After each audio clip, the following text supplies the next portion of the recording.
Di pagi hari, sekitar pukul 6.30 pagi, aku dan Wahyu sudah duduk di teras rumah. Kopi dan singkong rebus menemani perbincangan. Sinar matahari menembus rapatnya pepohonan karet, menyentuh permukaan tanah yang beberapa bagiannya tertutup rerumputan. Embun pagi dari awal sudah menyelimuti pekarangan. Perlahan mulai menguap dan menghilang. Udara yang tadinya dingin menusuk tulang berangsur hangat. Burung-burung hutan yang hinggap di dahan pohon mengeluarkan suara riangnya. Sementara yang lain berterbangan ke sana kemari. "Pak, mau tambah kopinya lagi?" "Ah, ndak usah. Cukup. Sebentar lagi para pekerja kan sudah pada datang, Yu." Ya, jam sudah menunjukkan pukul 7.30 pagi. Sebenarnya kami masih ingin berbincang dan menikmati suasana pagi. Tetapi sebentar lagi para pekerja sudah akan berdatangan. Kami harus mulai bekerja. Benar saja, tidak lama dari kejauhan sudah terlihat para pekerja datang berbondong-bondong.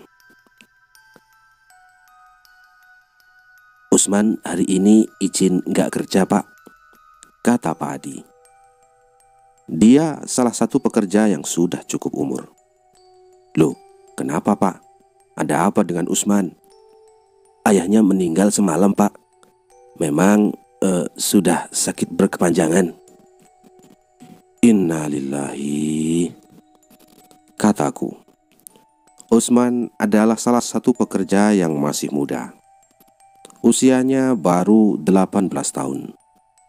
Dia termasuk orang yang sangat rajin dan tidak pernah mengeluh. Dia selalu mengerjakan pekerjaan dengan baik dan cepat. Pembawaannya juga ramah dan menyenangkan, suka bercanda. Kami kaget ketika mengetahui kalau Usman tidak masuk kerja. Tapi ketika sudah mendengar alasannya, bisa dimengerti. Oleh karena itu, aku dan Wahyu berniat melayat ke rumah orang tua Usman setelah selesai bekerja sore nanti. Wahyu setuju. Ditemani beberapa pekerja, kami akan pergi ke rumah Usman yang letaknya di kampung hulu sungai. 1,5 jam perjalanan dengan berjalan kaki. Ya, kami memutuskan untuk berjalan kaki. Menurut Pak Adi, beberapa wilayah sedang tidak dapat dilalui motor. Semua lantaran hujan yang selalu turun beberapa belakangan hari. Tidak seperti hari-hari sebelumnya. Aku menyelesaikan pekerjaan lebih awal. Pada pukul 4 sore, kami sudah mulai berkumpul lagi di depan rumah, beristirahat sambil merapikan peralatan. "Nanti kita jalan menyusuri sungai belakang saja, Pak. Memotong jalan jadi lebih pendek. Nantinya nggak sampai 1,5 jam." Begitu kata Pak Adi. Aku dan Wahyu sih oke-oke saja, karena beliau lebih tahu lokasi. "Baiklah, Pak. Kami ikut Bapak saja. Jam 4:30 kita jalan ya," ujarku kepada Pak Adi. Beberapa rekan pekerja memang ada yang satu kampung dengan orang tua Usman. Jadi mereka sekalian pulang. Tapi tidak begitu dengan Pak Adi. Beliau tinggal berbeda kampung, walaupun tidak terlalu jauh. Jadi ada kemungkinan kalau nantinya aku dan Wahyu akan kembali berdua saja. Wahyu sempat bilang kalau nanti kami tidak usah terlalu malam. Paling lama selepas Isya sudah harus pulang. Setelah semua sudah siap, kami pun berangkat. Ada 6 orang dalam rombongan. termasuk aku dan Wahyu. Sore itu, kami cukup beruntung. Walaupun ini masih musim penghujan, langit kelihatan cerah tanpa awan. Namun, suasana mulai berangsur gelap karena hari sudah menjelang malam. Diawali dengan menyusuri pepohonan bambu di belakang rumah. Kemudian, kami mulai menyeberangi sungai yang kebetulan airnya sedang tidak terlalu deras. Air sungai yang dingin membasahi kaki sampai sebatas lutut. Lepas dari sungai, kami masuk hutan menyusuri jalan setapak yang membelah pepohonan rindang. Kanan kiri hanya ada pepohonan yang berdiri cukup rapat dan menjulang. Suara dedaunan kering terdengar bergesekan dengan langkah-langkah kaki kami yang terus berjalan dalam hutan. Kami berbincang selama perjalanan agar tak terlalu menyeramkan. Pak Adi dan rekan lainnya terlihat sudah biasa melewati jalan ini. Berbeda dengan aku dan Wahyu, kami berdua masih belum terbiasa dengan suasananya. Ini jarak terjauh wilayah hutan yang pernah kami susuri. Aku meminta Wahyu untuk menghafalkan jalan, agar saat kami pulang nanti, kami tidak tersesat. Selama perjalanan, tidak ditemui satu pun perkampungan. Hanya 1-2 bangunan semi permanen terbuat dari kayu, berbentuk seperti rumah gubuk. Itu pun tampaknya kosong. Aku mulai sedikit khawatir dengan situasi yang akan dilalui perjalanan pulang nanti. Dalam hati, aku berharap semoga kami tidak mengalami kejadian yang menyeramkan. Ketika keadaan sudah mulai gelap, kami akhirnya memasuki wilayah perkampungan. Jalan yang kami lewati bukan lagi jalan setapak, tetapi jalan tanah yang lebar. Melirik arloji, ternyata waktu sudah hampir pukul 6.30 malam. Kanan kiri sudah ada rumah-rumah penduduk. Petromax dan lampu templok menjadi sumber penerangan. Beberapa penghuni rumah tampak duduk di beranda.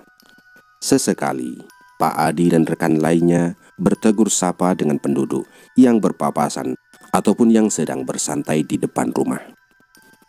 Tidak beberapa lama setelah masuk perkampungan, akhirnya kami sampai di tujuan. Kami memasuki halaman salah satu rumah yang ada bendera kuning di depannya. Rumah sederhana yang tidak terlalu besar. Di beranda sudah banyak orang. Mereka menyambut kedatangan kami. "Assalamualaikum." "Waalaikumsalam," jawab beberapa orang. "Wah, Pak Heri dan Bang Wahyu, repot-repot datang segala." Ada senyum di wajah Usman. Senyum yang masih ragu. Aku bisa melihat ada sisa sembab di wajahnya, tapi dia terlihat segar. Usman lantas mempersilahkan kami masuk. Di dalam rumah sudah ada beberapa orang yang duduk bersila di atas tikar. Setelah bela sungkawa, kami meminta izin untuk salat maghrib terlebih dahulu. Selesai salat, kami langsung ikut bergabung, berkumpul kembali ke ruang tengah. Rumah yang sederhana. Lemari kayu besar memisahkan ruang tengah dengan ruang makan di belakangnya. Ada 3 kamar besar di sebelah kanan ruang tengah.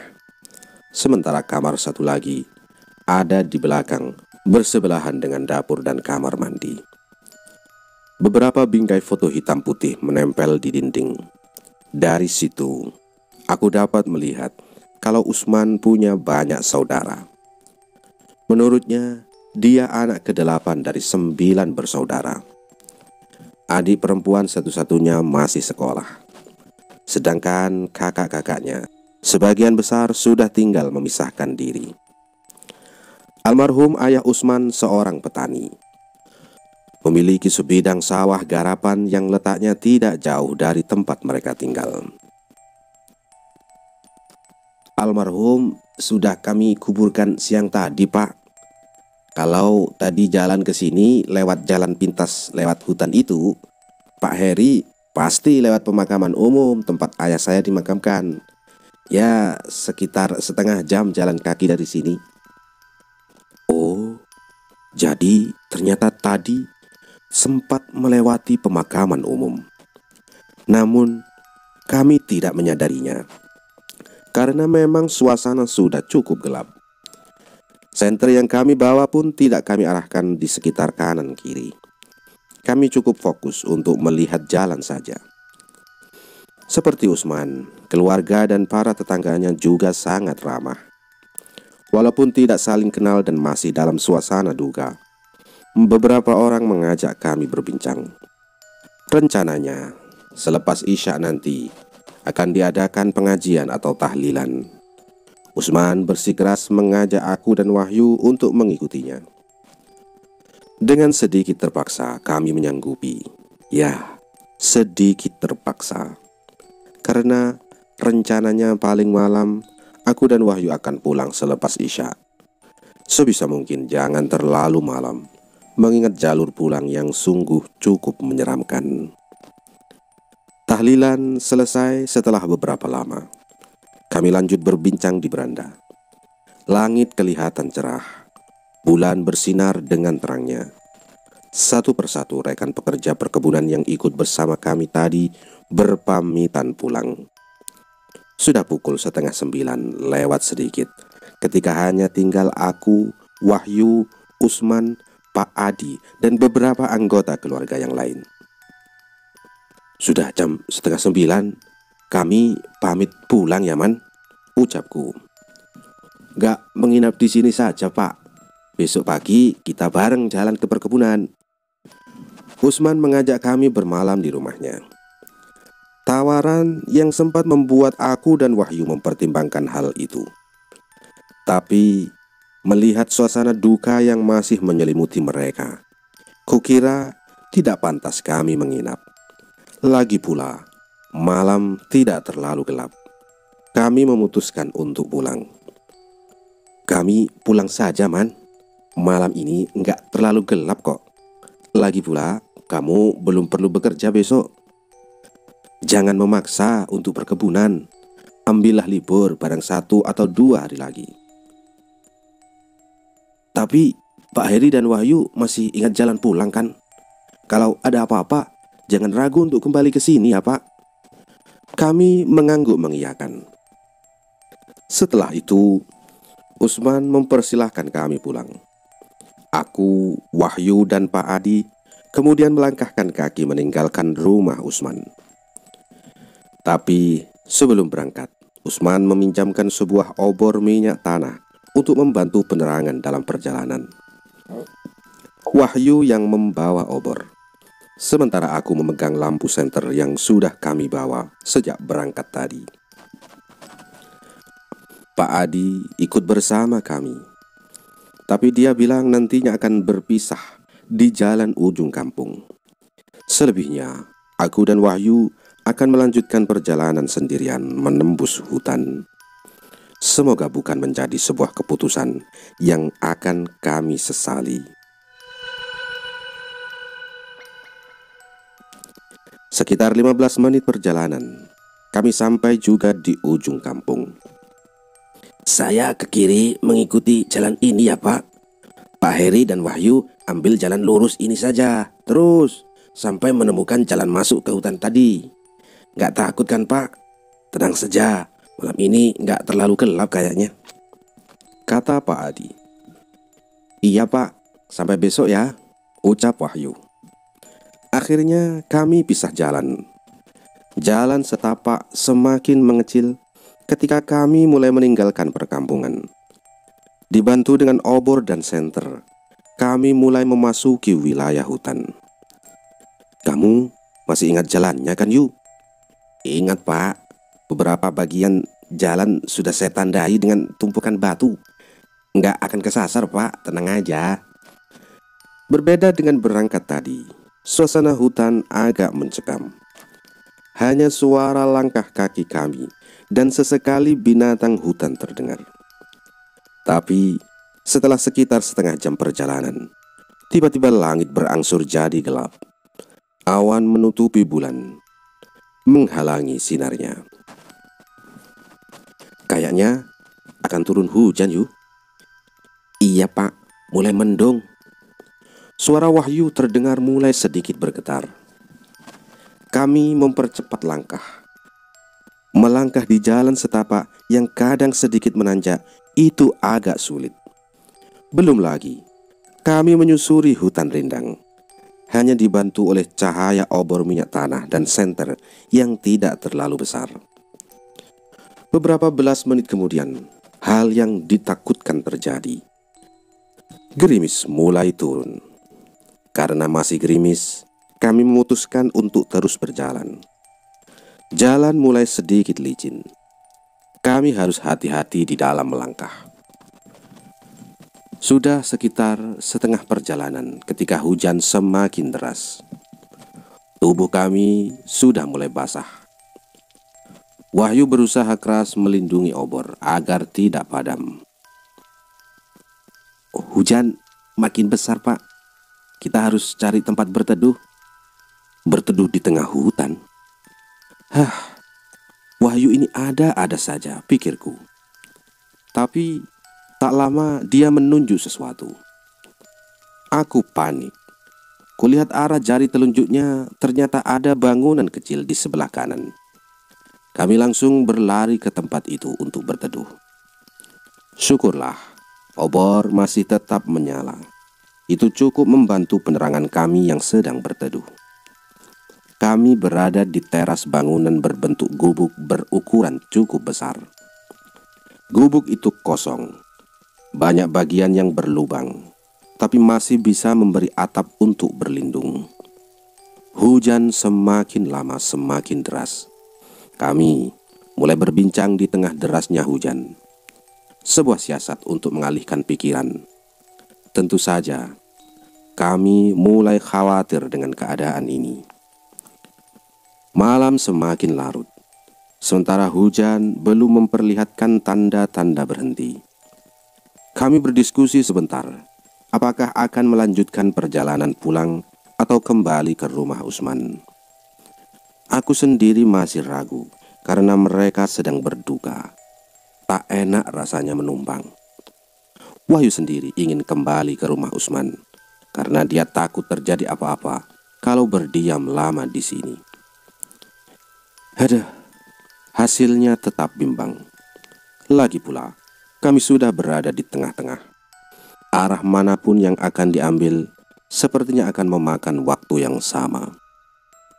Kami duduk di kursi kayu panjang. Kursi kayu yang sudah agak berlumut. Aku kembali melirik jam tangan. Sudah pukul 11 malam. Sudah 2 jam kami berteduh di gubuk itu. Tubuh sudah mulai menggigil kedinginan. Air yang menetes dari atap gubuk bocor itu sudah membasahi kami. Hujan sudah tidak terlalu deras, Pak. Kita lanjutkan jalan saja yuk. Wahyu benar.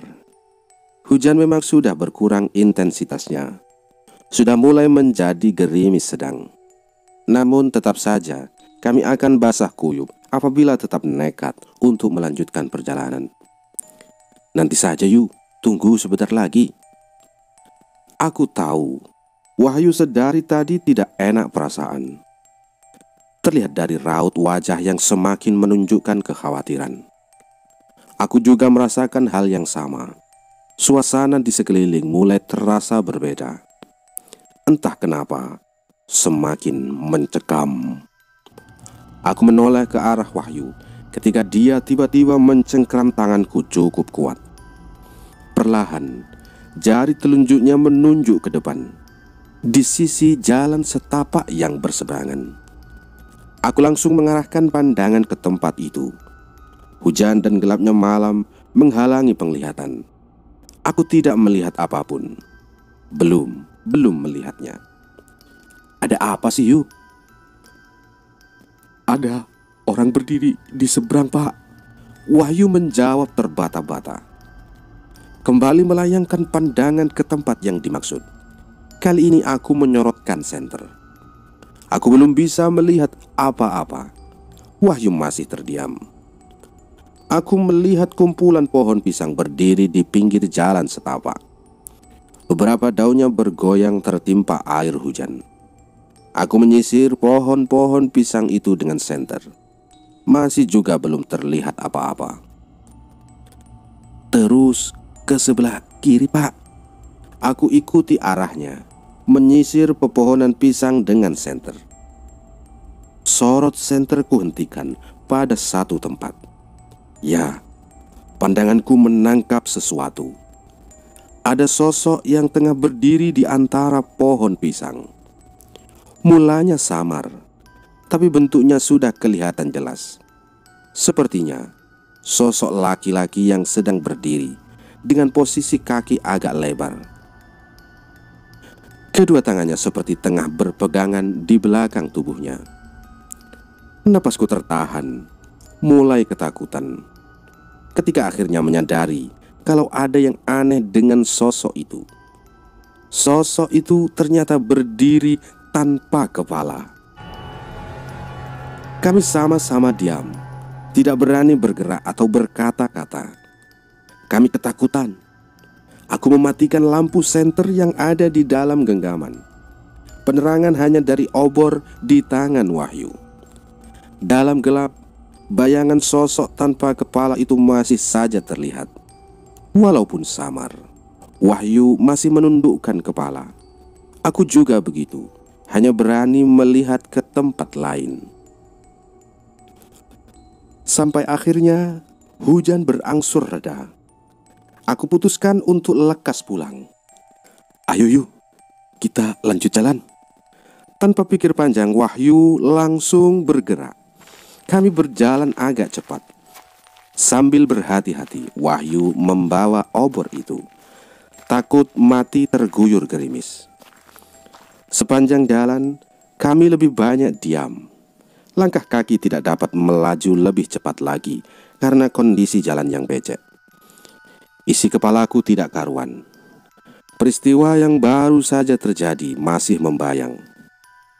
Jam sudah hampir menunjukkan pukul 12 malam. Sedangkan kami masih berada di tengah-tengah hutan. Syukurlah, hujan akhirnya benar-benar reda. Suara binatang malam mulai terdengar. Kemudian terdengar pula suara lolongan anjing hutan. Lolongan itu panjang terdengar dari kejauhan.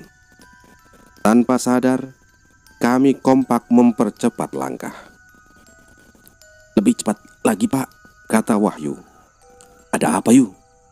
Jalan lebih cepat saja, Pak. Jangan nengok ke belakang. Aku mempercepat langkah. Namun rasa penasaran mengalahkan segalanya. Kemudian, perlahan aku menolehkan kepala dan mengarahkan pandangan ke belakang. Dengan bantuan cahaya senter, aku dapat melihat apa penyebab yang membuat Wahyu sangat ketakutan. Ternyata, di belakang ada sosok tanpa kepala yang kami lihat di gubuk tadi. Sosok itu berjalan gontai mengikuti kami. Ayo, cepat yuk. Kami berjalan setengah berlari. Jalanan masih becek. Ketakutan memaksa langkah untuk bergerak lebih cepat. Kami ketakutan, sangat ketakutan. Angin dingin berhembus pelan dari segala arah. Kami harus melangkah, mengabaikan kelelahan. Tanpa berani sekalipun kami menoleh ke belakang. Wahyu yang berjalan di depan sesekali mengarah harus kemana kaki dilangkahkan. Sementara aku yang berjalan di belakangnya harus mengikuti kemana Wahyu pergi. Walaupun tidak melihat langsung, aku tetap mendengar suara langkah kaki terseret-seret bergesekan dengan tanah. Langkah kaki yang seperti terus saja mengikuti dari belakang. Di balik cahaya obor yang ada di tangan Wahyu, pandangan kami hanya bisa menangkap suasana hutan yang gelap gulita. Lolongan panjang anjing masih saja terdengar. Keadaan yang amat mencekam. Pak, maaf, saya lupa jalan pulang.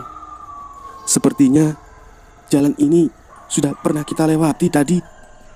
Napas Wahyu tersengal-sengal. Aku belum menyadari apa yang Wahyu katakan. Tapi beberapa saat kemudian aku sadar. Ya, tempat ini pernah kami lewati barusan. Aku melihat gubuk tempat kami berteduh sebelumnya. Kami kembali berada di tempat yang sama. Tidak mau buang-buang waktu untuk berpikir, kami tetap melanjutkan langkah, berjalan ke depan. Kali ini, coba perhatikan jalan lebih seksama lagi yuk. Iya Pak, jawab Wahyu pelan. Aku beranikan diri untuk menoleh ke belakang. Ternyata tidak terlihat lagi sosok tanpa kepala itu. Tubuhku sudah mulai lelah. Langkah semakin lambat. Aku sadar kalau masih ada yang tidak beres di perjalanan ini. Perjalanan yang berulang lagi dari titik yang sama dan jalur yang sama. Wilayah yang kami lewati pun daerah yang sama. Sementara itu, suasana tetap mencekam. Sama sekali tidak ada percakapan. Tiba-tiba, mulai terdengar lagi langkah yang terseret-seret di belakang. Jangan lihat ke belakang Pak, terus jalan. Sosok itu kembali mengikuti, pikirku. Suaranya semakin dekat, semakin terdengar jelas kalau ia berada di belakang kami. Tubuhku merinding. Aku terus-menerus membaca doa di dalam hati. Selain suara langkah kaki, ada juga suara seperti orang yang sedang bernapas. Lenguhannya terdengar tepat di telingaku. Aku berjalan semakin cepat, mendorong tubuh Wahyu agar lebih cepat lagi melangkah. Cepat yuk. Beberapa saat kemudian, suara langkah dan napas itu hilang. Suasana kembali hening seperti semula. Lalu, setelah sekian lama berjalan, Wahyu kembali berhenti melangkah. Ternyata kami masih kembali sampai di tempat yang sama. Kembali ke gubuk tempat kami berteduh tadi. Kami kembali ke titik yang sama. Berdoa yuk, kita coba lagi. Kalau kali ini nggak berhasil juga, kita harus kembali ke kampungnya Usman. Iya Pak. Sekali lagi kami menyusuri jalan setapak yang sama, jalur yang sama. Sudah sangat lelah. Kekhawatiran semakin bertambah ketika melihat api obor mulai meredup. Benar saja, tak beberapa lama, akhirnya obor pun padam. Keadaan menjadi semakin gelap dan mencekam. Hanya tinggal mengandalkan senter yang ada di genggamanku. Biar saya saja yang pegang senternya Pak. Aku pun menyerahkan senter kepada Wahyu, karena memang dia yang berjalan di depan. Masih tidak ada perbincangan. Kami terus berjalan melangkahkan kaki dengan sisa-sisa tenaga yang dimiliki. Sudah kali ketiga melewati tempat yang sama, jalan setapak yang sama, bagian hutan yang sama. Tetapi kami belum menyerah. Akan terus berjalan sampai benar-benar sampai tujuan. Entah pada bagian hutan yang mana, tiba-tiba kami melihat sesuatu di depan. Kami melihat cahaya kecil yang bergerak-gerak. Dari kejauhan, kami melihat kalau ternyata cahaya itu bersumber dari nyala api obor. Obor yang sepertinya dibawa oleh seseorang. Orang itu berjalan ke arah yang sama dengan yang kami tuju. Berjalan di jalan setapak yang sama dengan jalan yang kami lalui. Ada orang di depan Pak. Ayo kita kejar. Aku mengangguk setuju. Berharap orang itu nantinya akan dapat membantu menunjukkan jalan pulang. Tapi semakin cepat kami melangkah untuk mendekatinya, orang itu terus saja menjaga jarak, menjauh. Ketika jarak sudah mulai mendekat, Wahyu mencoba memanggilnya. Pak! Setengah berteriak, Wahyu memanggilnya. Bukannya berhenti atau memperlambat laju jalan, ia malah terus saja berjalan bersama obornya. Terus saja menjaga jarak. Panggilan Wahyu tidak digubrisnya. Semakin jauh jarak kami, hingga akhirnya hanya dapat melihat cahaya api obor yang terus menyala di kegelapan hutan. Api obor yang bergerak-gerak tertiup angin. Tapi beberapa saat kemudian, cahaya obor itu malah berhenti. Melihat hal itu, kami jadi mempercepat langkah lagi supaya dapat sampai ke tempat orang itu berhenti. Ketika jarak kami sudah berdekatan, kami lihat ia jalan kembali. Kali ini, langkahnya berbelok ke kanan, keluar dari jalan setapak. Kami berhenti sejenak untuk mengetahui akan kemana sebenarnya orang itu menuju. Dalam gelap, kami melihat kalau ia ternyata memasuki wilayah yang di depannya berdiri gapura kecil. Wahyu menyorot sinar lampu senter ke arah gapura. Orang itu mau kemana? Lalu, kami berjalan mendekat ke arah gapura. Ketika sudah sampai, kami berhenti, memperhatikan gapura itu dengan seksama. Kami melihat ada papan panjang bergantung di sana.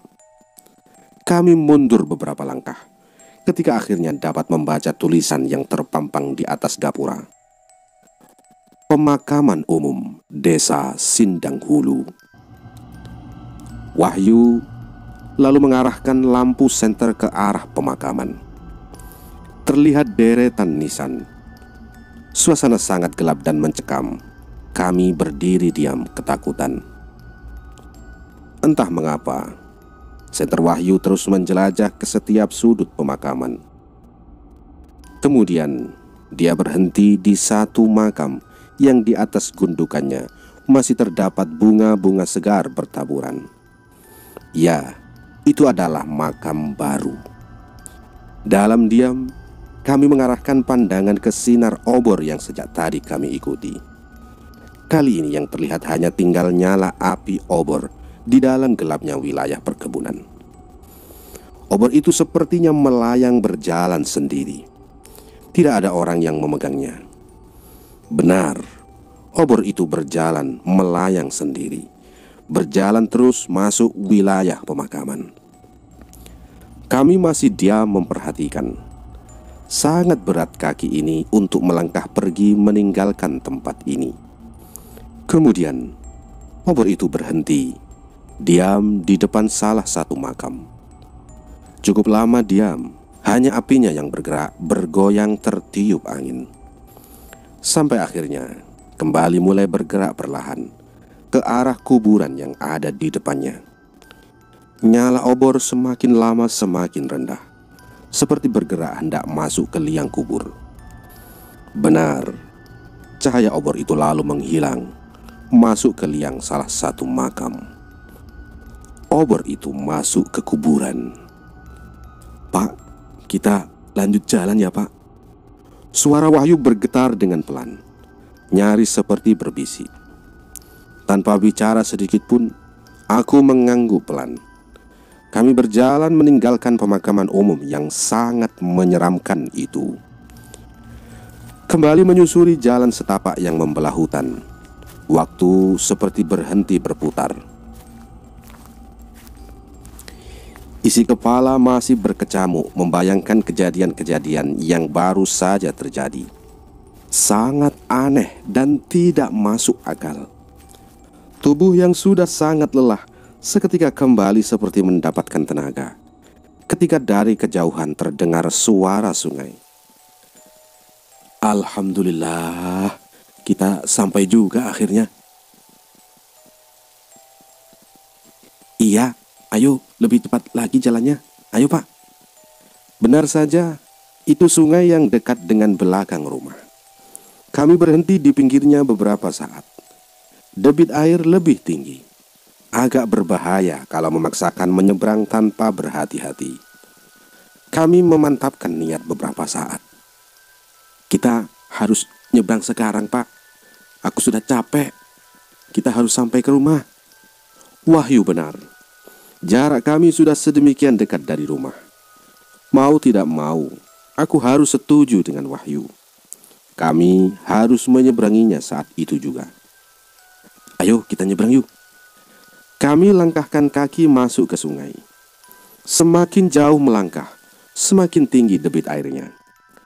Arus lumayan kencang, tingginya sepaha pada awalnya. Kami harus konsentrasi. Kami menggigil kedinginan ketika ternyata air sudah sampai sebatas perut. Kami semakin melambat dan berhati-hati. Namun syukurlah, walaupun perlahan, akhirnya kami sampai juga di seberang. Menghiraukan sedikit kedinginan, kami langsung menerobos masuk ke belukar pepohonan bambu. Tak berapa lama kemudian, kami sampai di rumah.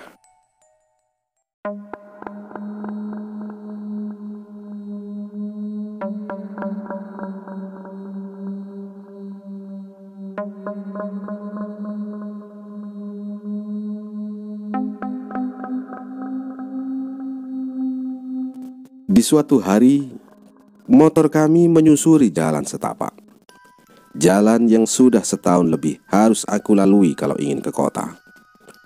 Siang ini, aku harus meninggalkan rumah untuk mengantar Wahyu yang sedang sakit. Tujuan kami mencari rumah sakit kecil yang letaknya di pinggir kota. Sudah 3 hari ini, demam tinggi tidak kunjung turun. Itu membuatku memaksa Wahyu untuk menemui dokter. Sebelumnya, dia bersikeras ingin istirahat saja di rumah, tidak mau ke rumah sakit. Tapi akhirnya Wahyu mau juga ke dokter. Pukul 12 siang, kami sampai di rumah sakit. Cukup lama antrean yang harus dijalani, sampai akhirnya mendapat giliran untuk bertemu dengan dokter. Dokter bilang Wahyu terjangkit tifus. Beliau menyarankan kalau Wahyu dirawat beberapa hari supaya dapat istirahat total. Demi kesembuhan Wahyu, dengan berat hati aku menyetujui saran dokter. Akibatnya, beberapa hari ke depan dengan terpaksa aku harus tinggal sendirian di rumah. Pak Heri, gak apa-apa saya tinggal beberapa hari kan Pak? Atau untuk sementara tinggal di tempat teman saya saja Pak? Wahyu kelihatan khawatir. Dia takut kalau aku akan mengalami kejadian yang tidak mengenakan nanti di rumah sendirian. Gak apa-apa Yu, kamu tenang saja. Istirahat ya, supaya lekas sembuh. Ya, begitulah. Setelah selesai semuanya, aku pun pulang. Belum terlalu sore, jam masih menunjukkan pukul 2 siang. Matahari masih terik bersinar. Panasnya membakar kulit pelan-pelan, menerpa wajahku yang sesekali memicingkan mata menahan silaunya. Sudah cukup lama daerah ini tidak diguyur hujan. Debu berterbangan tertiup angin. Jalanan banyak bertebaran daun kering. Kemarau yang mulai panjang ini sedikit banyak juga mempengaruhi hasil karet perkebunan, kualitas dan kuantitasnya. Tapi tidak apa-apa, ini termasuk siklus perkebunan. Motor aku jalankan dengan kecepatan sedang karena tidak ada yang dikejar. Coba menikmati suasana perjalanan di siang menjelang sore ini. Sekali lagi, suasana dan keadaan perkebunan karet sangat indah kalau pada siang hari. Berbeda jauh dengan keadaan ketika malam. Setelah 1 jam lebih perjalanan, aku sampai di tempat para pekerja yang sedang menyadap karet. Ya, aku memutuskan untuk tidak langsung pulang ke rumah, tapi menuju ke tempat penyadapan karet terlebih dahulu. Setibanya di situ, beberapa pekerja langsung bertanya tentang keadaan Wahyu. Mereka khawatir dengan kesehatannya, yang menurut mereka Wahyu selalu bekerja dengan giat. Aku duduk beristirahat di gubuk kecil. Gubuk yang sengaja kami dirikan sebagai tempat beristirahat. Letaknya di tengah perkebunan. Jadi, dari sini aku masih dapat melihat dan mengawasi keadaan sekitar. Sementara, para pekerja sudah kembali ke posisi bekerja masing-masing. Aku berniat untuk istirahat sejenak. Badan terasa sangat lelah setelah sejak semalam kurang tidur. Aku rebahkan tubuh di gubuk itu, melemaskan otot, bernapas panjang dan teratur. Sampai akhirnya aku terlelap.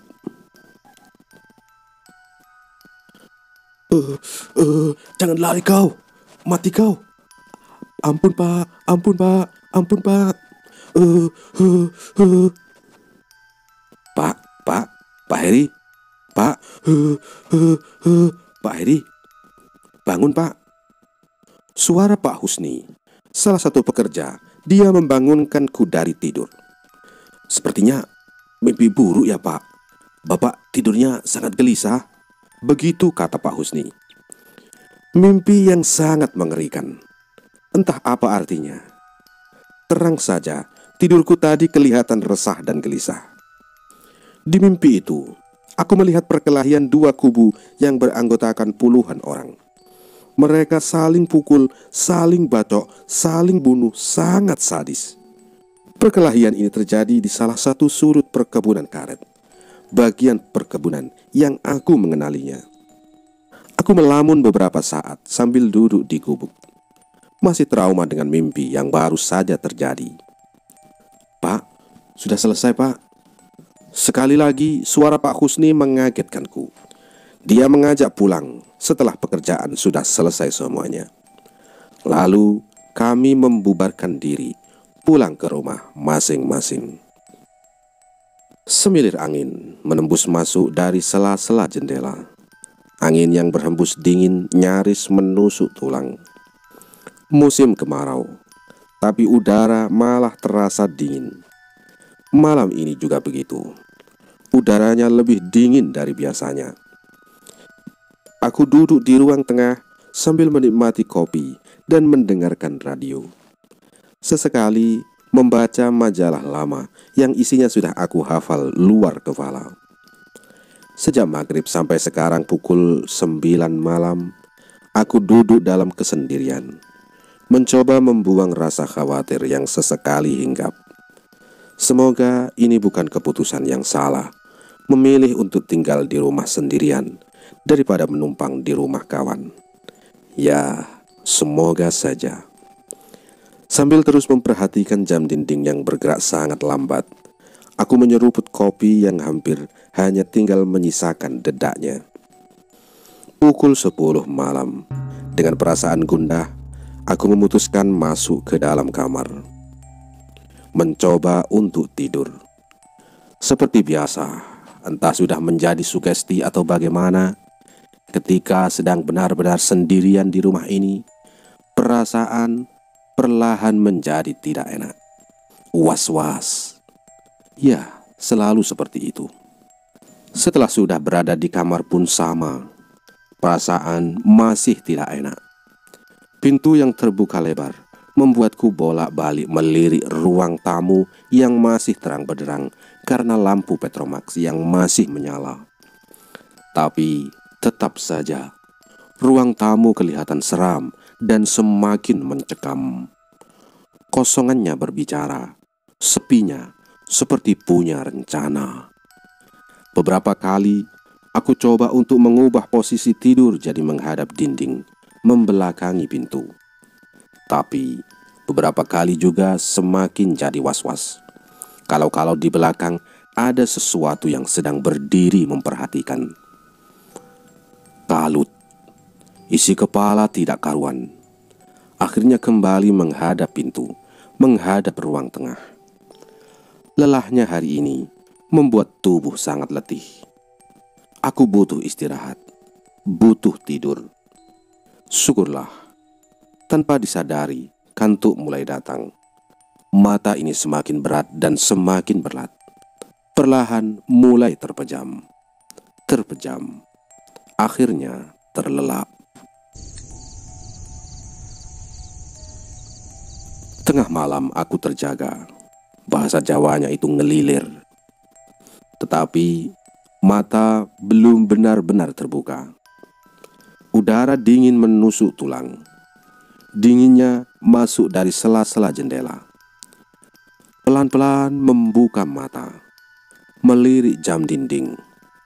Dalam gelapnya kamar masih kelihatan kalau jarum pendeknya menunjuk angka 2. Berarti ini jam 2. Beberapa menit kemudian, aku sudah benar-benar sadar. Sadar dan teringat kalau sedang sendirian di rumah. Lalu mengarahkan pandangan ke ruang tengah. Lampu Petromax nyalanya sudah temaram berkedip-kedip, nyaris mati. Sepertinya sebentar lagi padam. Posisi tidur masih miring menyamping, menghadap pintu, memandang sebagian ruang tamu, sofa panjang, dan meja di depannya. Aku terdiam. Jantung mulai berdegup kencang. Tubuh tidak bisa digerakkan karena di sofa panjang itu aku melihat sesuatu.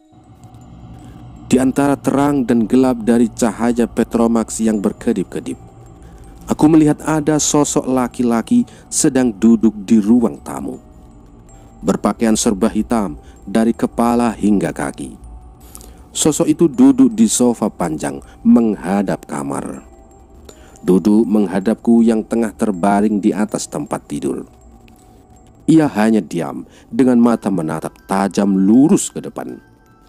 Senyum lebar menghiasi wajah seramnya. Wajah dengan kumis yang sangat tebal. Rambutnya gondrong. Kepala menggunakan kain yang dililit membentuk seperti sorban berwarna hitam. Sesekali mengepulkan asap rokok dari mulutnya. Rokok yang ia pegang di tangan kiri, sementara tangan kanan menggenggam golok panjang yang masih berada dalam sarungnya. Siapa lelaki itu? Bagaimana ia bisa masuk rumah? Tapi tetap, aku belum juga bisa berbuat apapun. Tubuh masih kaku, tidak bisa bergerak. Mulut tercekat, tidak bisa bersuara. Sementara keadaan sangat hening, sepi, tidak ada suara apapun. Beberapa saat lamanya situasi itu berlangsung, hingga akhirnya aku melihat ada pergerakan dari sosok laki-laki itu. Bibirnya bergerak-gerak, mulutnya seperti mengucapkan sesuatu. Gerakan bibirnya berulang-ulang. Kalimatnya tidak berhenti. Tapi ia tidak mengeluarkan suara. Tidak terdengar kata-kata. Hanya gerakan mulut dan bibirnya yang terus-terusan seperti berucap sesuatu. Aku penasaran, lalu mencoba fokus untuk membaca gerakan bibir dan mimik wajahnya. Mencoba mengerti apa yang hendak ia katakan. Setelah cukup lama memperhatikan, akhirnya aku tahu apa yang ia ucap berulang-ulang. Mati, banyak yang mati, banyak yang mati, mati, banyak yang mati, banyak yang mati. Kira-kira seperti itu kalimat yang aku tangkap. Semakin merinding, semakin ketakutan, semakin panik. Aku tidak tahu harus berbuat apa-apa. Siapa yang mati? Berapa banyak yang mati? Kenapa bisa mati? Aku masih seperti terhipnotis, diam di atas tempat tidur, dengan posisi masih sama, masih bingung dalam ketakutan. Apa yang tengah terjadi? Di tengah kekalutan, sosok laki-laki itu perlahan berdiri. Setelah berdiri, baru kelihatan jelas tubuh tinggi besarnya. Senyum yang menyeramkan masih terus menghias wajahnya. Ia berjalan menuju pintu dan membukanya, lalu keluar rumah. Pada saat itulah, lampu Petromax akhirnya benar-benar padam. Penerangan hanya mengandalkan cahaya dari lampu templok dalam kamar. Itu juga saat dimana aku akhirnya dapat menggerakkan tubuhku. Aku bangkit dari tempat tidur, lalu keluar kamar menuju pintu depan. Menutup pintu yang tadi dibiarkan terbuka oleh sosok laki-laki misterius itu. Penasaran, masih adakah sosok itu di luar? Aku mendekat ke jendela, lalu membuka sedikit tirainya. Dari celah kecil tirai, aku mengintip keluar. Perkebunan karet sangat gelap. Penglihatan hanya dibantu oleh bias cahaya bulan. Kabut tipis kelihatan halus menyelimuti temaram senyap malam ini. Sepi, kosong, hening. Tapi sosok yang aku cari ternyata masih ada. Sosok laki-laki tinggi besar itu berdiri di dalam gelap, menghadap perkebunan, membelakangi rumah. Berdiri diam, tidak bergerak sedikit pun. Dalam ketakutan, aku masih terus penasaran apa yang hendak ia lakukan. Sekitar 10 menit kemudian, mulai terjadi sesuatu. Ada yang bergerak di kejauhan. Sesuatu yang bergerak mendekat, menembus gelap. Semakin mendekat, lama-lama aku menjadi tahu apakah itu yang sedang bergerak. Itu rombongan yang terdiri dari banyak orang. Rombongan yang berbaris berjalan tidak terlalu cepat, mendekati rumah, mendekat ke arahku yang tengah mengintip dari balik jendela. Sementara sosok laki-laki tinggi besar itu masih saja berdiri di depan rumah. Ketika jarak rombongan hanya tinggal beberapa belas meter lagi, aku dapat melihat kalau ternyata mereka membawa sesuatu. Mereka membawa keranda mayat. Bukan satu, mereka membawa beberapa keranda. Aku semakin ketakutan. Mereka berhenti tepat di depan rumah. Cukup lama mereka berhenti. Lalu sosok laki-laki tinggi besar itu masuk ke rombongan. Mereka kembali bergerak, berjalan ke arah timur, menembus gelapnya perkebunan karet. Rombongan itu akhirnya hilang dalam gelap. Lalu aku menutup tirai. Malam itu ketakutan. Aku tidak bisa tidur sampai pagi menjelang.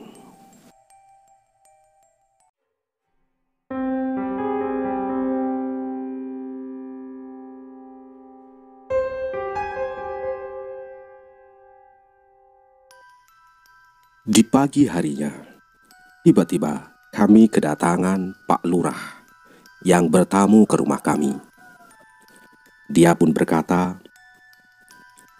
"Pak Eri dan Pak Wahyu datang ya, jangan sampai tidak datang. Tidak akan sampai terlalu malam, jam 9 sudah selesai acaranya." Jumat pagi ini, Pak Lurah mengundang kami untuk datang ke rumahnya malam nanti. Dia akan mengadakan selamatan menyambut kelahiran cucunya. Aku berniat menyempatkan diri untuk datang. Tapi Wahyu baru saja pulang dari rumah sakit malam sebelumnya. Tubuhnya belum tentu terlalu fit untuk berpergian. Aku tidak mengizinkannya untuk ikut, walaupun dia bersikeras. Rumah Pak Lurah tidak terlalu jauh jaraknya, hanya 1 jam kurang perjalanan menggunakan motor ke arah barat perkebunan. Dengan begitu, aku berpikir kalau nanti tidak akan terlalu malam. Paling lama pukul 10 malam sudah sampai di rumah lagi. Pak Lurah termasuk orang yang cukup dekat dengan kami. Beberapa kali dalam 1 bulan, beliau pasti mampir ke rumah. Ya, hanya untuk sekedar mampir. Keluarga besarnya, sejak kakek buyutnya, sudah tinggal di daerah sisi luar perkebunan. Makanya, beliau banyak bercerita tentang keadaan perkebunan dan daerah lainnya sebelum kami tinggal di situ. Beberapa ceritanya terbilang menyeramkan, sangat menakutkan malah. Lebih mengerikan lagi, Pak Lurah berani menjamin kalau cerita itu benar adanya, karena dia mendengar langsung dari ayah dan kakeknya. Kakek Pak Lurah bisa dikatakan saksi langsung peristiwa-peristiwa mengerikan yang pernah terjadi di perkebunan karet. Tapi beliau sudah meninggal jauh sebelum kami datang. Salah satu cerita dari Pak Lurah yang sangat menancap di kepala mengenai pemakaman yang katanya masih ada di perkebunan. Pemakaman yang berisi para korban pembunuhan. Yang menakutkan, pemakaman itu tidak diketahui letak persisnya karena pelaku pembunuhan melarikan diri. Dia meyakinkan kalau letaknya di wilayah perkebunan karet. Setelah selesai pekerjaan, aku langsung bersiap untuk pergi ke rumah Pak Lurah, berharap sebelum maghrib sudah sampai di sana. Beneran nih Pak, saya nggak boleh ikut. Wahyu kembali melontarkan pertanyaan yang sama. Nggak usah, kamu istirahat saja. Nanti kalau sakit lagi gimana coba?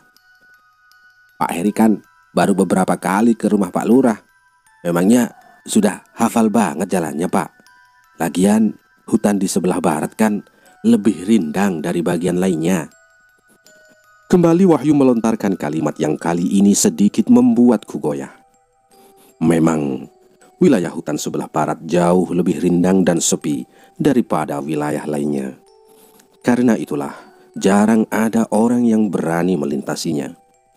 Banyak yang lebih memilih jalur lain walaupun memutar lebih jauh. Tapi melihat kondisi Wahyu yang masih kelihatan lemas, aku membulatkan tekad untuk tetap berangkat sendirian. Gak apa-apa, saya sendirian saja yuk.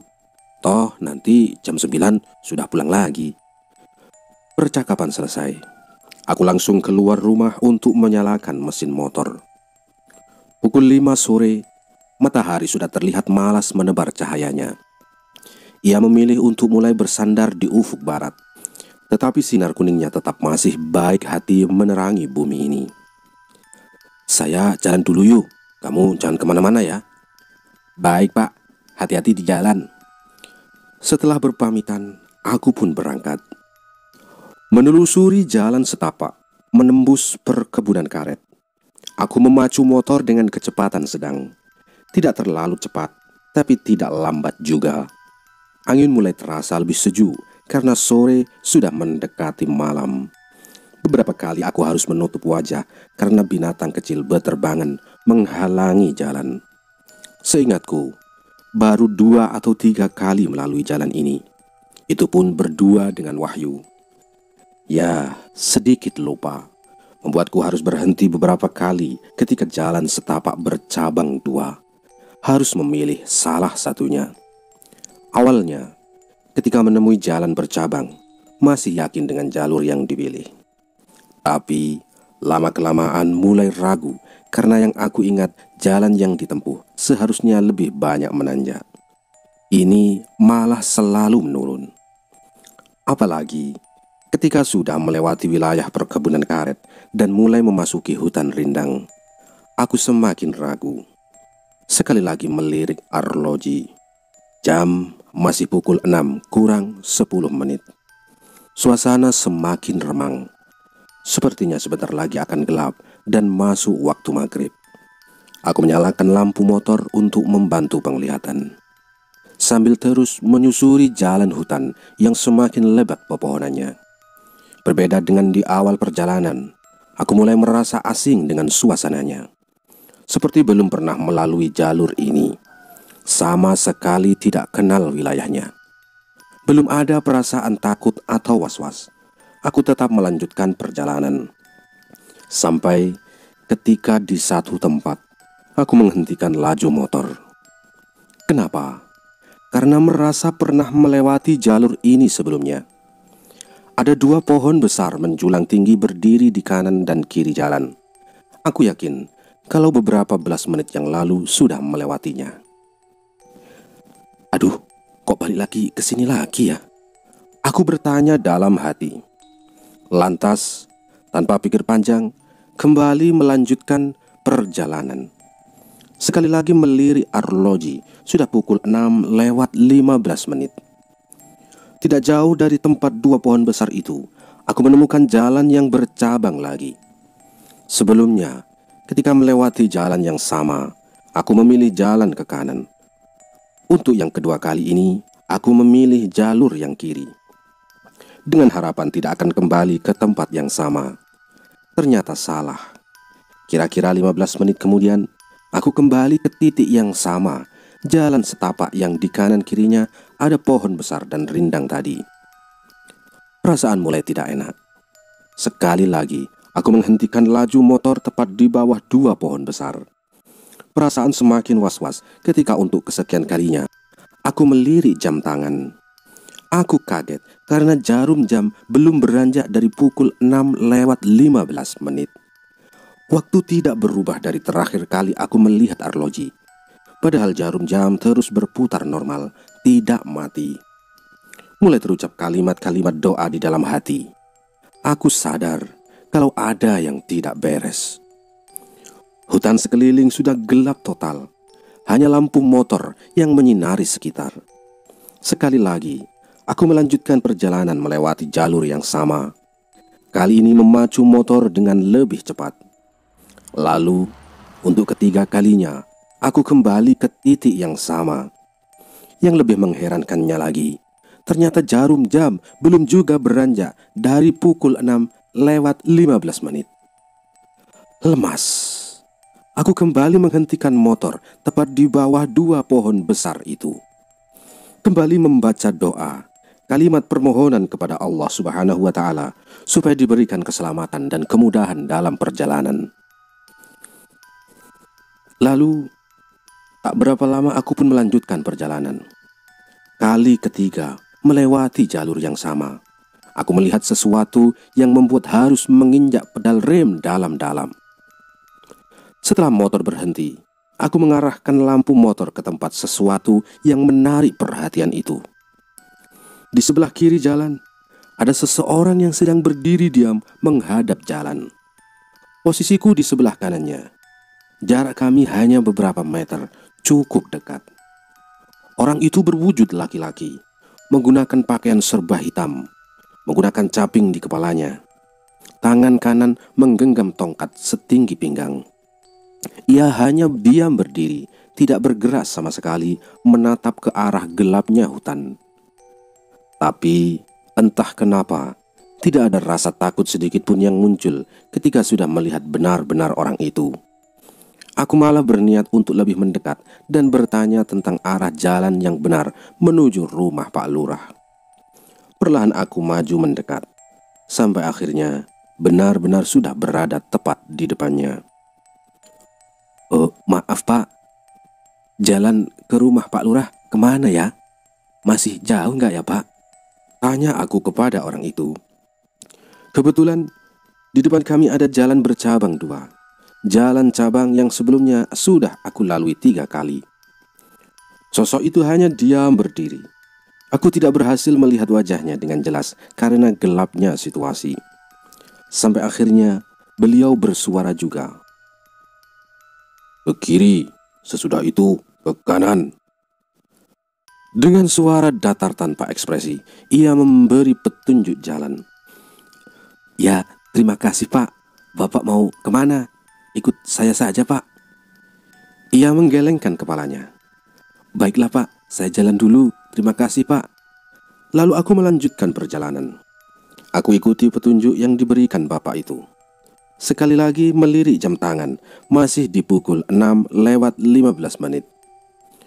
Kira-kira beberapa belas menit setelah melewati jalan cabang yang kedua, barulah aku memasuki jalan setapak yang mulai melebar.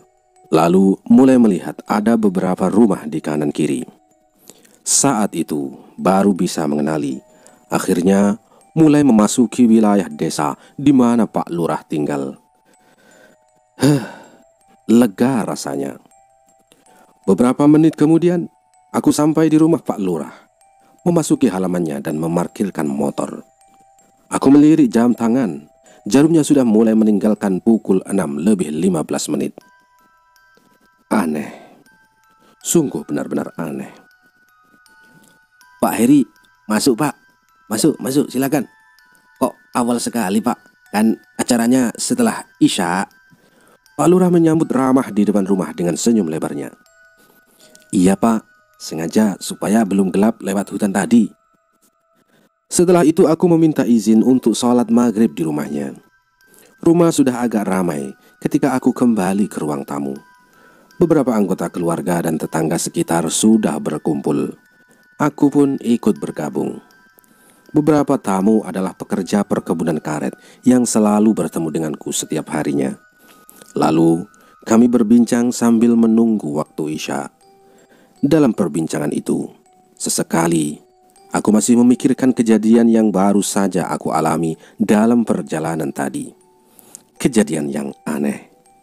Namun, ya sudahlah.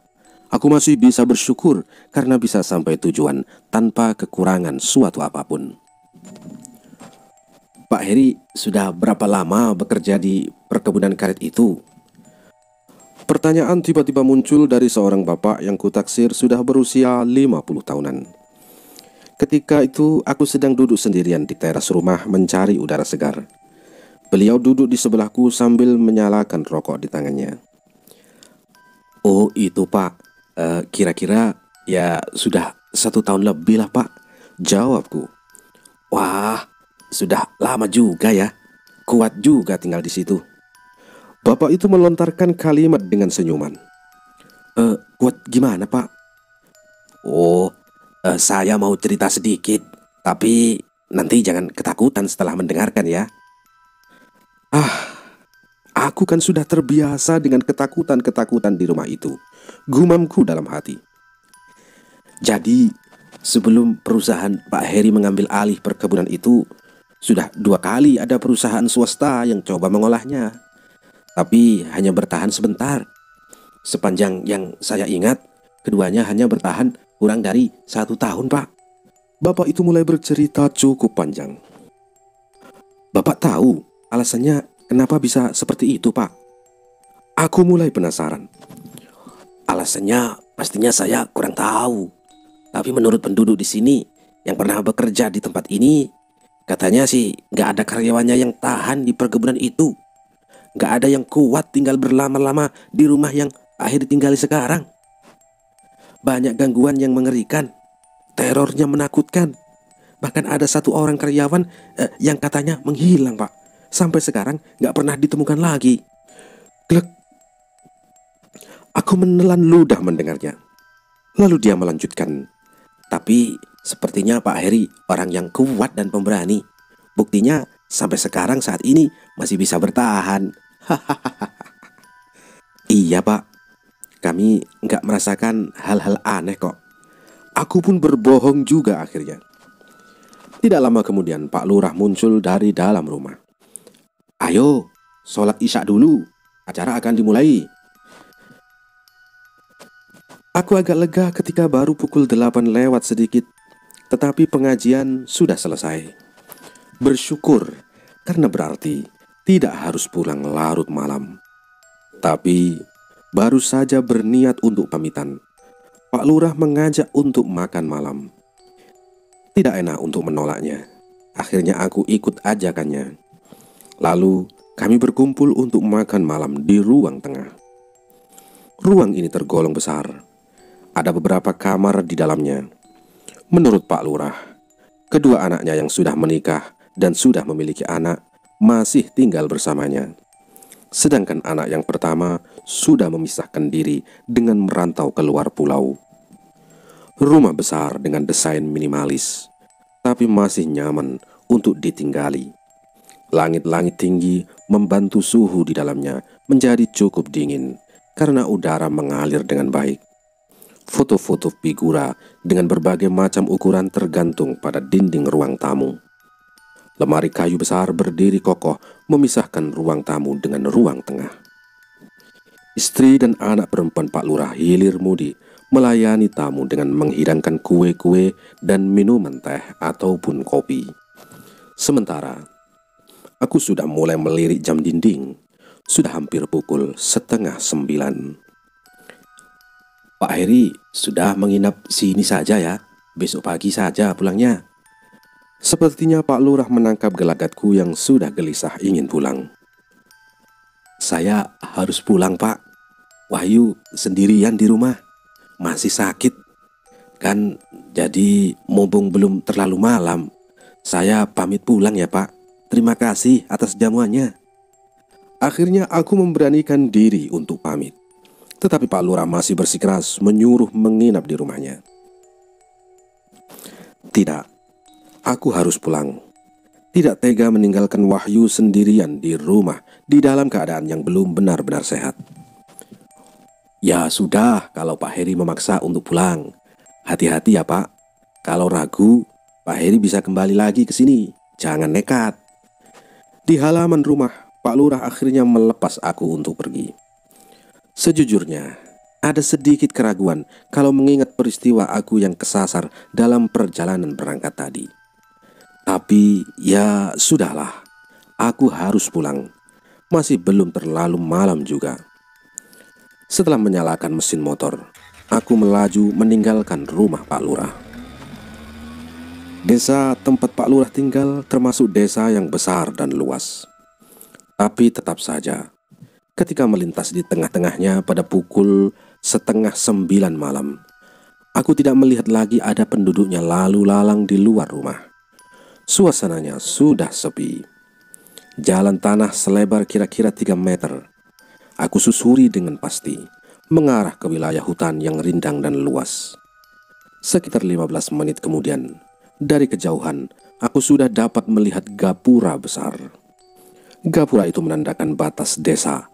Setelahnya, aku akan masuk wilayah hutan.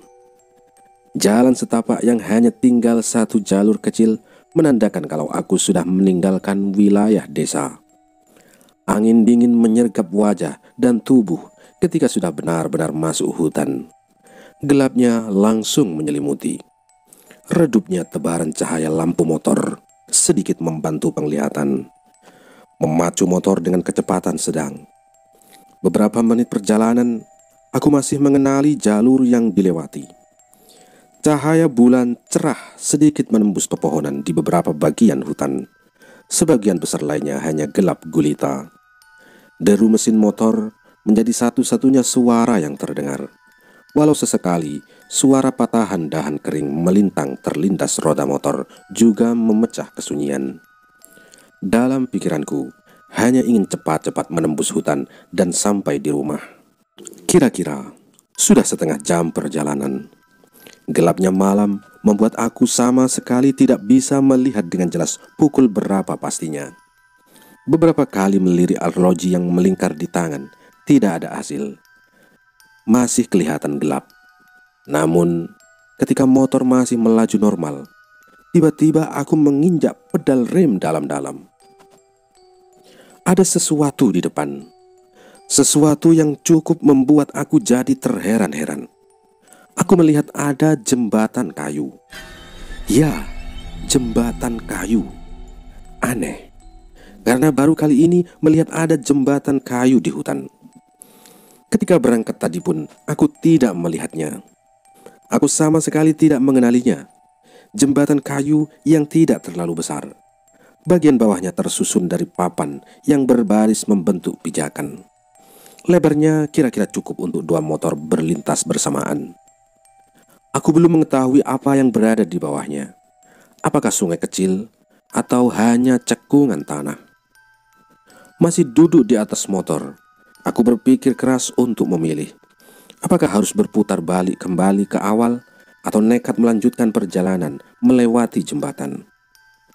Pandanganku terlemparkan jauh ke sisi seberang jembatan. Tapi sama sekali tidak bisa melihat apa-apa. Hanya gelap gulita. Memberanikan diri, akhirnya aku memutuskan untuk melintasi jembatan karena ingin cepat-cepat sampai di rumah. Motor melaju pelan mendekati jembatan. Beberapa detik kemudian, aku sudah berada di atasnya. Jembatan kayu ini sudah kelihatan tua. Kayu-kayu penunjangnya tertutup lumut di beberapa bagian, membuat roda motor menjadi sedikit licin ketika melintasinya. Bunyi gesekan papan kayu juga terdengar berdenyit bersahutan. Aku berharap jembatan ini masih kokoh untuk dilintasi. Hanya beberapa belas detik kemudian, akhirnya aku sukses melewati jembatan. Sama dengan sisi sebelumnya, sisi wilayah hutan setelah jembatan pun keadaannya gelap gulita dan tidak terdengar suara apapun. Tidak ada suara binatang malam, tidak ada suara hembusan angin, tidak ada suara dahan ranting pohon yang saling beradu. Sangat sepi. Namun, aku tetap terus melaju memacu motor, kali ini dengan kecepatan agak tinggi. Tapi, beberapa puluh meter setelah jembatan, sesuatu terjadi. Mesin motor tiba-tiba mati. Ya Allah, aku menyebut namanya di dalam hati, mengeluhkan keadaan yang baru saja terjadi. Mesin motor mati tepat di tengah-tengah gelapnya hutan. Sendiri. Turun dari motor, aku berjongkok untuk mencoba mencari tahu penyebab matinya mesin. Gelapnya suasana membuat aku kesusahan untuk melakukannya. Memeriksa tangki bensin penuh, membersihkan busi sudah. Motor tetap tidak juga mau menyala. Aku tidak tahu lagi harus berbuat apa. Ada yang aneh. Aku tersadar ketika mata sudah terbiasa melihat ke dalam kegelapan. Ketika mengarahkan pandangan ke kanan, di tempat di mana jembatan kayu tadi berada, ternyata aku tidak melihat apa-apa. Jembatan itu sudah tidak ada di tempatnya lagi. Padahal, aku yakin jarak jembatan dengan tempatku tidak terlalu jauh. Hanya sekitar belasan meter. Terlihat hanya pepohonan tinggi besar dalam keadaan gelap gulita. Hanya pantulan cahaya bulan yang sedikit membantu menyingkirkan gelap. Aku terduduk lemas, pasrah, tidak tahu apa yang harus dilakukan. Sama sekali tidak tahu harus berjalan kemana dengan keadaan motor yang mogok. Mencekamnya, situasi menjadi semakin sempurna karena tiba-tiba langit yang tadinya cerah menjadi gelap tertutup awan. Suasana semakin gelap. Beberapa menit kemudian, yang aku takutkan menjadi kenyataan. Rintik hujan mulai turun. Dalam kepasrahan menerima keadaan, aku melirik ke kiri. Jalan setapak kelihatan menanjak. Di kejauhan, aku melihat sesuatu. Dalam gelapnya malam dan rintik hujan, tiba-tiba saja aku melihat bangunan yang berdiri di sela-sela pepohonan.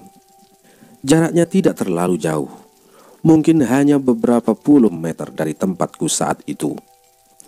Tidak ada pilihan lain, harus ke sana untuk berteduh karena hujan sudah berubah dari rintik-rintik menjadi semakin deras. Aku pun mendorong motor, menuntunnya menuju bangunan itu. Bangunan tua berbentuk rumah, berdinding dan beratap kayu. Tidak terlalu besar, tapi aku pikir akan cukup untuk sekedar berteduh. Ada pohon tua yang kelihatannya hanya tinggal dahannya saja berdiri tepat di depannya. Jalan menanjak harus dilalui ketika menuju bangunan ini. Sambil mendorong motor, aku harus mengerahkan tenaga cukup besar untuk mencapainya. Beberapa menit kemudian, aku sampai di terasnya. Aku memarkirkan motor tepat di depan pintu. Sepertinya bangunan ini kosong. Sama sekali tidak ada cahaya yang terlihat. Gelap. Iya, sangat gelap. Teras rumah yang sangat sempit membuat tubuhku tetap basah terkena cipratan air hujan yang turun semakin deras. Keadaan sekitar bangunan cukup lapang. Hanya ada pohon tua tadi yang berdiri paling dekat. Aku melemparkan pandangan ke sekeliling. Tidak ada bangunan lain. Angin dan hujan membuatku semakin kuyup. Aku mulai menggigil kedinginan. Aku tidak tahan lagi. Aku pun memutuskan untuk menuju pintu, berniat untuk masuk. Berharap semoga bukan keputusan yang akan aku sesali belakangan.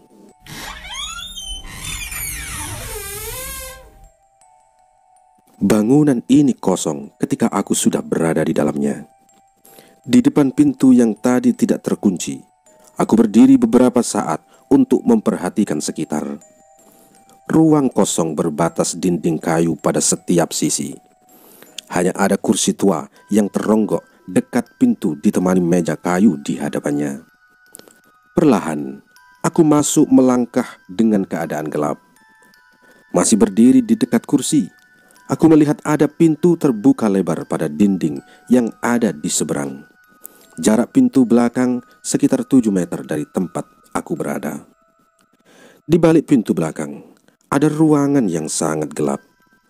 Penglihatanku tidak sanggup menangkap apa-apa. Lalu aku duduk di kursi. Tubuh jadi tidak kehujanan. Tidak ada air hujan sedikit pun yang masuk ke bangunan ini. Sementara itu, pintu depan aku biarkan terbuka.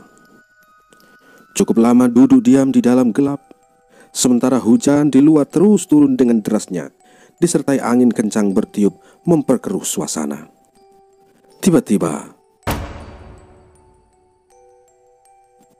pintu depan yang tadinya terbuka lebar tiba-tiba tertutup dengan keras seperti dibanting. Aku terhenyak kaget. Pandangan jadi semakin tertutup. Mata terpejam atau terbuka. Yang aku lihat sama saja, sangat gelap, hitam pekat, bin peteng dedet. Aku semakin ketakutan. Aku terus berdoa dalam hati. Suasananya sangat mencekam. Sangat mencekam. Gelap gulita lama berlangsung. Sementara aku tetap duduk diam karena tiba-tiba badan tidak bisa bergerak. Perasaan berkecamuk. Aku yakin ada sesuatu yang terjadi sebentar lagi. Benar saja, di sudut ruangan muncul cahaya kecil. Cahaya yang perlahan mulai menerangi seisi ruangan. Setelah aku perhatikan benar-benar, ternyata cahaya bersumber dari lampu templok yang menempel di dinding. Lampu templok kecil yang menyala dengan sendirinya. Letak lampu itu dekat dengan pintu belakang yang dari awal sudah dalam keadaan terbuka. Saat itulah, aku baru dapat melihat seluruh ruangan dengan jelas. Ruangan bangunan yang banyak bagian sudah tertutupi lumut tebal. Aku semakin ketakutan, nyaris pingsan, ketika sadar kalau ternyata sejak tadi di ruangan itu, aku tidak sendirian. Ada sosok yang menemani, sosok yang membuat jantung terasa berhenti berdegup. Sosok yang tengah terbaring di sudut ruangan, tepat di bawah lampu templok di sebelah pintu belakang. Pocong. Ya, itu adalah pocong. Dalam situasi yang mencekam itu, aku tetap tidak mampu untuk bergerak. Hanya bisa menutup mata, tidak berani melihat ke depan. Dalam keadaan mata terbejam, tiba-tiba aku mendengar sesuatu. Terdengar suara langkah kaki. Langkah kaki yang terseret-seret.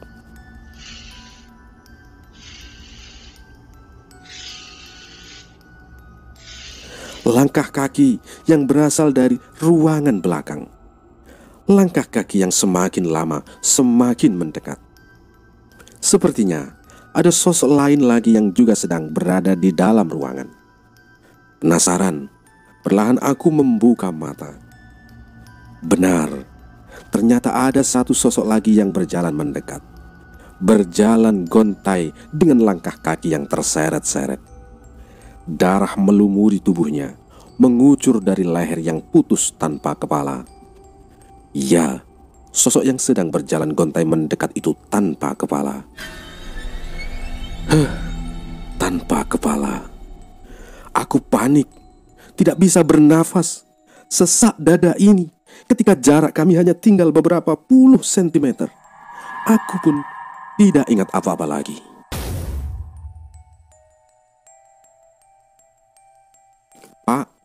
Pak Heri, bangun Pak.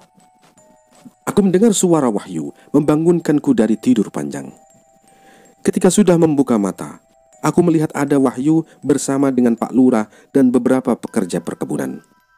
Ketika sadar, ternyata aku berada di dalam gubuk kecil yang letaknya masih di wilayah hutan, belum masuk ke perkebunan karet. Ternyata Wahyu dan Pak Lurah memutuskan untuk mencariku, karena sampai pagi menjelang aku belum pulang juga. Bersama Pak Lurah dan pekerja perkebunan, Wahyu menyisir seluruh bagian hutan, hingga akhirnya mereka melihat motorku terparkir di depan gubuk tua di tengah hutan. Lalu mereka menemukanku di dalam gubuk dalam keadaan tidak sadarkan diri.